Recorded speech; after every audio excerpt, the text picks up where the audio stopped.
పోరాడేటువంటి శక్తుల మీద దమనకాండ అనేటువంటిది, అణిచివేత అనేటువంటిది రోజు రోజుకి తీవ్రతరం చేస్తున్నటువంటి పరిస్థితుల్లో గతంలో ఢిల్లీలో రైతాంగం 13 నెలల పాటు పోరాటం చేశారు. ఆ తర్వాత దేశవ్యాప్తంగా మొత్తం యువకులు, యువతులు, విద్యార్థులు పెద్ద ఎత్తున నీట్ పరీక్షలో జరిగినటువంటి లీకేజ్తో పాటు ఈ ప్రభుత్వాలు అనుసరించేటువంటి విధానాలపైన తిరుగుబాటు ప్రారంభమైనప్పుడు తప్పనిసరి పరిస్థితుల్లో గత్యంతరం లేక కేంద్ర విద్యాశాఖ మంత్రితో రాజీనామా చేయించారు. తప్ప ప్రశ్నించేటువంటి గొంతుల్ని లేదా వదిలేద్దాం, వాళ్ళు అడిగి నిజమే వాస్తవమే అనే దీంతో కాదు. కాబట్టి ఆ ప్రశ్నించే గొంతుల్ని నొక్కాలనేటువంటి ఆలోచన ఏదైతే కేంద్ర ప్రభుత్వం చేస్తూ ఉన్నదో ఇది కరెక్ట్ కాదు అని మన రాష్ట్రంలో ఉన్నటువంటి కాంగ్రెస్ పార్టీ నిలబడ్డారు. కానీ ఏం చేస్తూ ఉన్నారు? తను అధికారంలో ఉన్నటువంటి రాష్ట్రంలో అదే ప్రశ్నించేటువంటి వాళ్ళని, అదే కేంద్రంలో చేసినటువంటి ఈ దౌర్జన్యాన్ని ఖండిస్తూ నిర్వహించినటువంటి బంద్లో పాల్గొన్నటువంటి విద్యార్థుల్ని, విద్యార్థి సంఘాల నాయకుల్ని ఈరోజు కేసులు, సరే ఏదన్నా చిన్న ఇన్సిడెంట్ జరిగితే కేసులు పెట్టి మామూలుగా వాళ్ళని సద్దుమణిగేటట్టు చేసే పరిస్థితి ఉంటుంది. కానీ ఈ పోలీసు యంత్రాంగాన్ని ఉపయోగించుకొని ఇంకొకసారి ఎవరు ఉద్యమాలు నిర్వహించకూడదు, ప్రశ్నించకూడదు, మా కన్సర్న్లోనే మీరు నిలబడాలనేటువంటి ధోరణి ఈ సంఘటనలో కనబడుతుంది. ఎవరిని వాళ్ళు చూపినటువంటి కారణాలు చూస్తే ఒక అబ్బాయి ఒక బెయిల్ చేసేసాడు, దాన్ని నాన్ బెయిలబుల్ కేసు పెట్టేంత సీనియర్ గా జరిగినటువంటి సంఘటన కాదు. ఒకవేళ ఆయన ఎవరైనా నిలబడితే మామూలుగా గీరుకుపోయి ఉంటాం చేతికి, దానికి పెద్ద పట్టి కట్టేసి మర్డర్ చేయడానికి వచ్చిర్రు. లేదా ఎవరైనా బంద్ చేయడానికి పోయినప్పుడు ₹1,00,000 డిమాండ్ చేస్తారా? ఒక సంఘం ఓడంటే పోతే డిమాండ్ చేసుకుంటారు. అన్ని సంఘాలు కలిసిపోయినాయి కదా. అంటే ఏదో ఒక సాకుతోటి విద్యార్థి సంఘాలని, విద్యార్థుల్ని నోర్మించాలనేటువంటి కుట్ర ఈ సంఘటనలో ఉంది, ఈ దీంట్లో ఉంది. ఇబ్బంది పెట్టాలనేటువంటి పరిస్థితి ఉంది. కాబట్టి ఏదైతే ఈ నీట్ ఉద్యమంలో జరిగినటువంటి ఘర్షణ ఏదైతే ఉందో, ఈ అక్రమ కేసులు ఏదైతే పెట్టారో, ఈ అక్రమ కేసులు వెనక్కి తీసుకోవాలని ఈ రోజు రౌండ్ టేబుల్ సమావేశం నిర్వహించడం జరిగింది. అయితే ఈ రౌండ్ టేబుల్ సమావేశానికి ఇచ్చేసినటువంటి పార్టీ నాయకులకు, పార్టీ జిల్లా కార్యదర్శులకు, అదేవిధంగా ప్రజా సంఘాల నాయకులకు, విద్యార్థి సంఘాల నాయకులకు అందరూ కూడా విప్లవాలు. దాంట్లో భాగంగానే ఇప్పుడు ఈ సమావేశాన్ని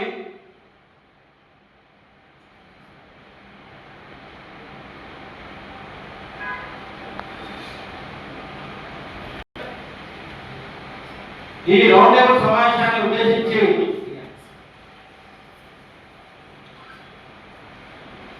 న్యూ డెమోక్రసీ ప్రజాపంత పార్టీ జిల్లా కార్యదర్శి కృష్ణాన్న గారిని మాట్లాడాల్సిందిగా కోరుతా ఉన్నాం. మనం అనేక పోరాటాలు చేయడం జరిగింది, ప్రజా సంఘాలు కానీ పార్టీలు కానీ. ఒక కేంద్ర మంత్రిని రాజీనామా చేయించే పోరాటం పెట్టిండ్రు. మన 24వ తారీఖు నాడు కొన్ని వెళ్ళినటువంటి సంఘ నాయకుల పైన కేసు పెట్టడం జరిగింది. ఇది ఒక భాగం. పోలీసు ఏదంటే ఈ నిజామాబాద్ జిల్లాలో జరిగినటువంటి దమనకాండకు వ్యతిరేకంగా పోరాటం చేసినట్టు అవసరం ఉంది. ఎన్ఎస్ఎస్ సంబంధించిన నాయకులు వచ్చినారు, కాంగ్రెస్ పార్టీ సంబంధించిన నాయకులు వస్తూ ఉన్నారని చెప్పేసి అంటున్నారు. సరే, వచ్చినప్పటికీ ఇవాళ విద్యార్థి సంఘాలు అన్ని ఏదో తప్పు చేస్తున్నాయని చెప్పేసి దాని యొక్క ప్రపంచ పట్టణంలో చూపించడం కరెక్ట్ కాదని చెప్పే సందర్భంగా పోలీస్ శాఖను మరోసారి కోరుతా ఉన్నాను. అదేవిధంగా ఇవాళ మనం ఉన్నటువంటి బాధ్యత అనుకున్నప్పుడు ఇవాళ నీటి పక్షాపత్రం సంబంధించినటువంటి బాధ్యత ఉన్నటువంటి ఎవరైతే ఉన్నారో ఆయన కేంద్ర మంత్రి రాజీనామా చేసిండు, దాంతో ముగించలేదు.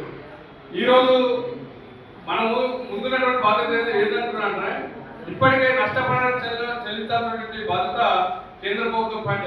నీటి విద్యార్థులకు కానివ్వండి, లేదంటే ఉద్యమంలో మరణించిన వాళ్ళకు కానివ్వండి, లేకుంటే క్షతగాత్రైనటువంటి వాళ్ళకు ఖచ్చితంగా కేంద్ర ప్రభుత్వము బాధ్యత వహించి వాళ్ళకు నష్టపరిహారం చెల్లించినటువంటి బాధ్యత ఉందని తెలియపరుస్తూ ఇలా మనం అందరం కూర్చున్నాం, రాజకీయ పార్టీలు కావచ్చు, లేదా ప్రజా సంఘాలు కావచ్చు.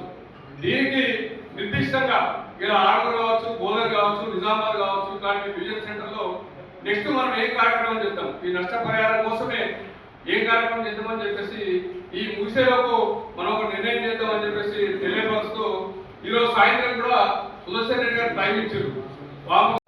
దేశం రంగంలో కూడా మన కేంద్ర మంత్రి విద్యా మంత్రిని విడుదల చేయడంగా ఉద్యమం చేశారు. అదే దానికి ఢిల్లీలో జరిగిన పోలీసుల దాడులకు విరుద్ధంగా ఈ నీట్ పరీక్ష లీకేజ్ వల్ల జరిగిన 21 మెంబర్స్ సొసైటీ మనం వాళ్ళ కలిసికట్టుగా దేశంలో టోటల్ విద్యార్థి సంఘాలు కలిపి ఆల్ స్టూడెంట్ యూనియన్స్ కలిపి దేశంలో బలిపీయడం దానికి విరుద్ధంగా ఇక్కడ ఉన్న మేనేజ్మెంట్ కాలేజ్ ఓపెన్ చేసారు. దానికి మన విద్యార్థులు పోయేదానికి సంఘీభావం తెలిపి మూసివేయడం, దానికి అక్రమం కేసు బనాయించి విద్యార్థుల యొక్క గొంతులను మూసే విధంగా ఈ యజమాని ప్రవేశిస్తుందని మేము అందరికీ భావిస్తున్నాము.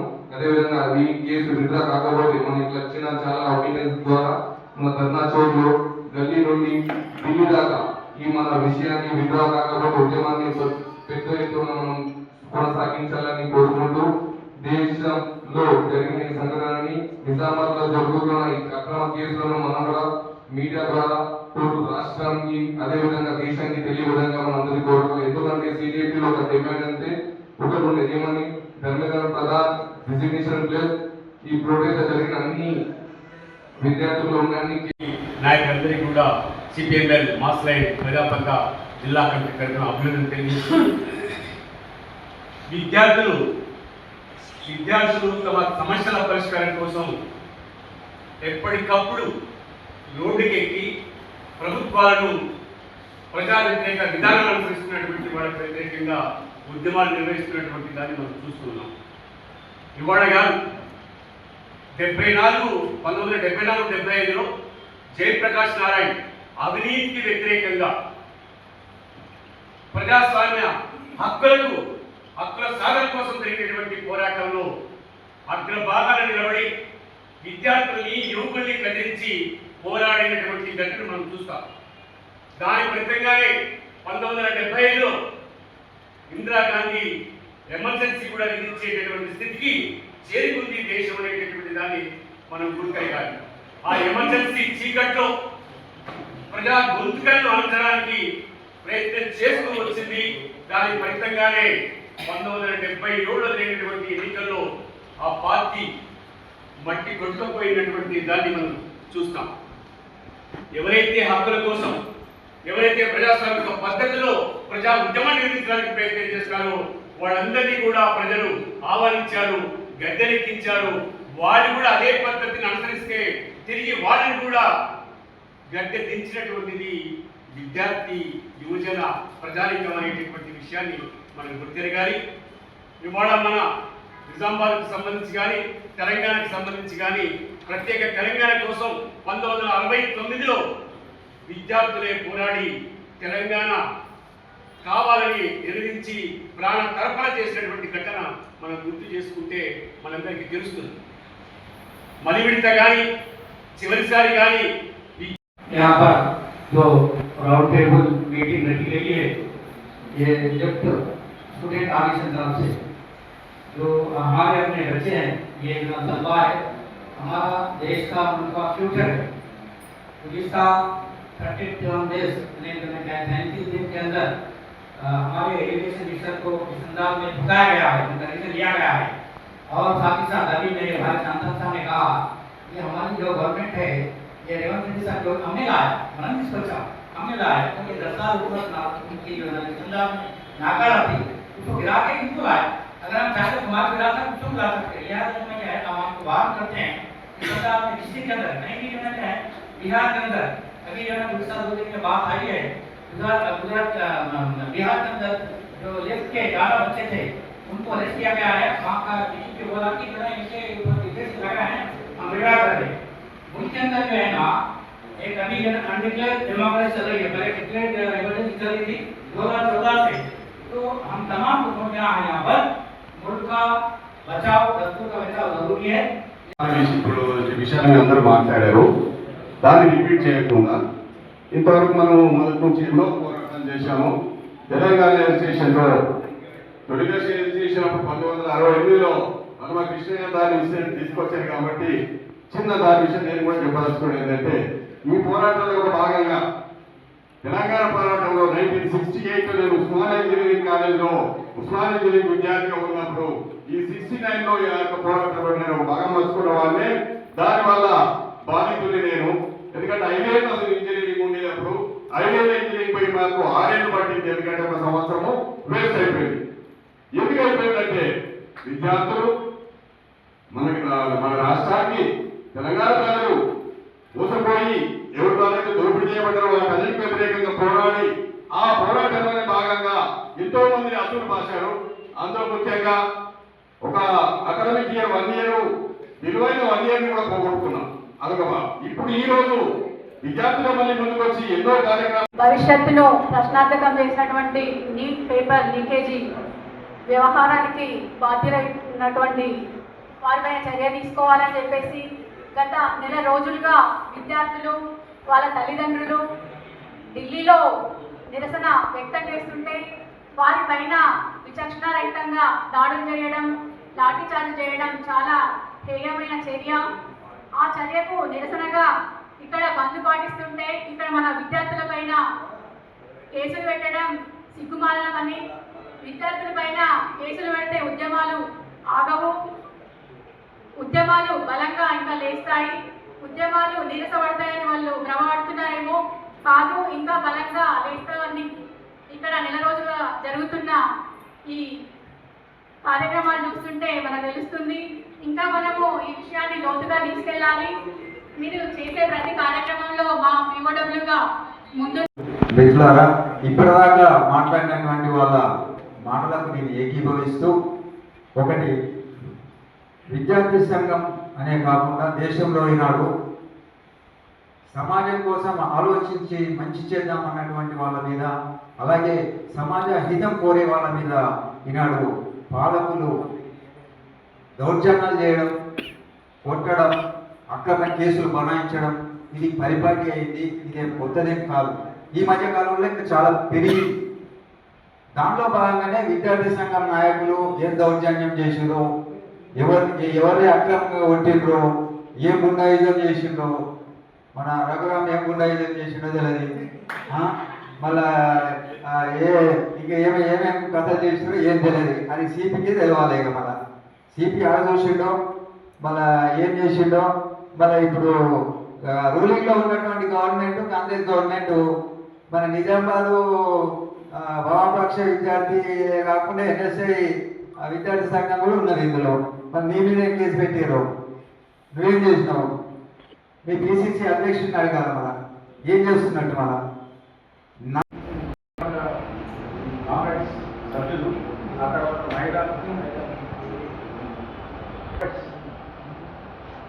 ప్రశ్నించే గొంతులపై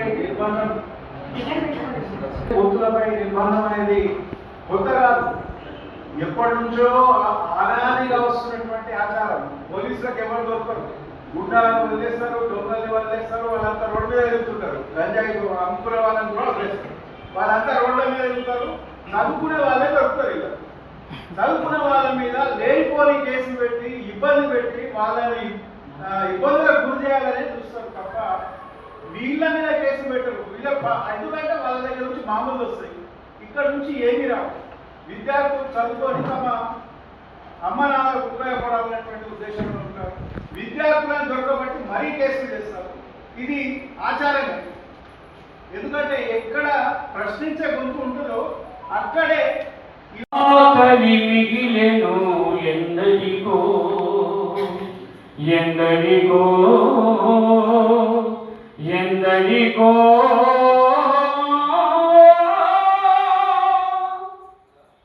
ఈ దేశం ఎటుపోతుందో, బ్రతుకన్నది ఏమవుతుందో, ఈ దేశం ఎటుపోతుందో, బ్రతుకన్నది ఏమవుతుందో, మన పూర్వులు చేసిన త్యాగం ఎందుకని కొరగాకుందో, ఎప్పుడైనా యోచించావా?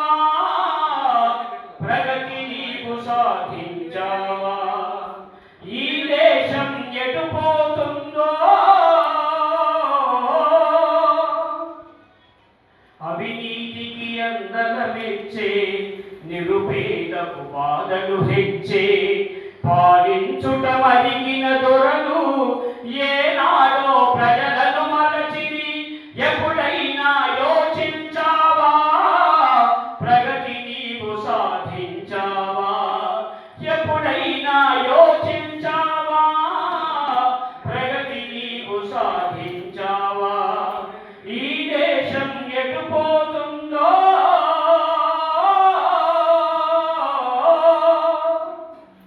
కష్టానికి ప్రతిఫలము కడగళ్ళు కన్నీళ్ళు సోమరులకు దినదినము అత్తరులు పన్నీరు హక్కులకై నిలబడితే లాఠీలు తూటాలు హక్కులకై నిలబడితే లాఠీలు తూటాలు మన రక్తం పీల్చేందుకు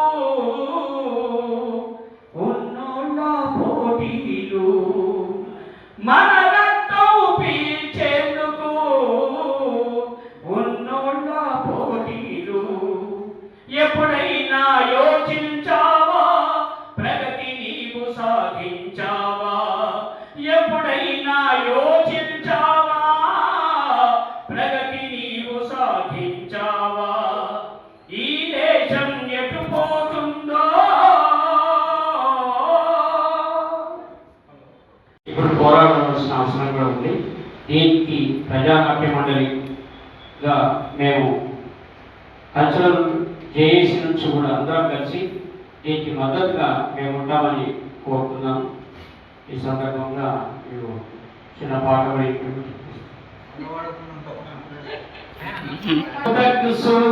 పెద్దలు ఉన్నారు, ప్రజాతంత్ర భాగ్యులు ఉన్నారు, అదేవిధంగా నాటోకి నాయకత్వం ఉన్నారు. వీళ్ళందరూ కూడా ఈ రౌండ్ టేబుల్ సమావేశానికి వచ్చినందుకు నా యొక్క విప్లవ వందనాలు. ఇక్కడికి వచ్చిన వారు దాదాపు ప్రతి ఒక్క సజెషన్ అనేది మాకు ఎంతో అమూల్యమైనది. మేము వెళ్ళే బాటకు మీ ఒక దారి మేము వేసుకోవాల్సినవి.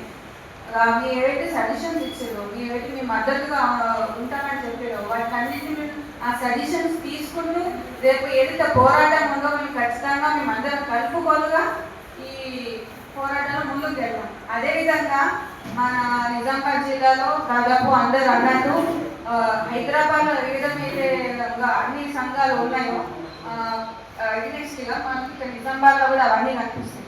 హైదరాబాద్ ఏ విధంగా అయితే ఉందో నిజామాబాద్లో కూడా ఆ విధంగా ఉంటాయి. మరి యూనివర్సిటీలో కావచ్చు, జిల్లాలో కావచ్చు, ఇతర ఏ ప్లేస్ అయినా నిజామాబాద్లో ఇలాంటి కట్టుదిట్టమైన పరిస్థితులు ఏమి ఉన్నాయి. ఆ పరిస్థితిని ఎదుర్కొని మరి ఏదైతే ఈ రేంజ్ కాలేజ్ మేనేజ్మెంట్ ఉందో అటువంటి మేనేజ్మెంట్లో ఖచ్చితంగా మన విద్యార్థి సంఘాలుగా బుద్ధి అనేది వాళ్ళకి ఖచ్చితంగా చెప్తాము. దాంతో పాటుగా మేమైతే రేపటి నుంచి చేసే ప్రోగ్రామ్ ఏదైతే ఉందో దానికి మీ మద్దతుతో పాటు ప్రత్యక్షంగా మీ సహకారం కూడా కావాలి. రేపటి రోజు ధర్నా పెట్టి అన్నట్టుగా ధర్నాలు పెట్టినా, ర్యాలీలు పెట్టినా, సెమినార్స్ పెట్టినా ఏ విధంగా అయినా మేము ఖచ్చితంగా విద్యార్థులను చేరుకునే వరకు ఆ ప్రయత్నం చేస్తాం. ఆ ప్రయత్నంలో మీ అందరూ మాకు అండగా ఉండాలని, అదేవిధంగా ఇప్పటి వరకు మీ అందరు అమూల్యమైన సమయాన్ని ఇచ్చినందుకు మీ అందరికీ మళ్ళీ ఒకసారి మా విద్యార్థి సంఘాల తరపు నుంచి అందరికీ ధన్యవాదాలు.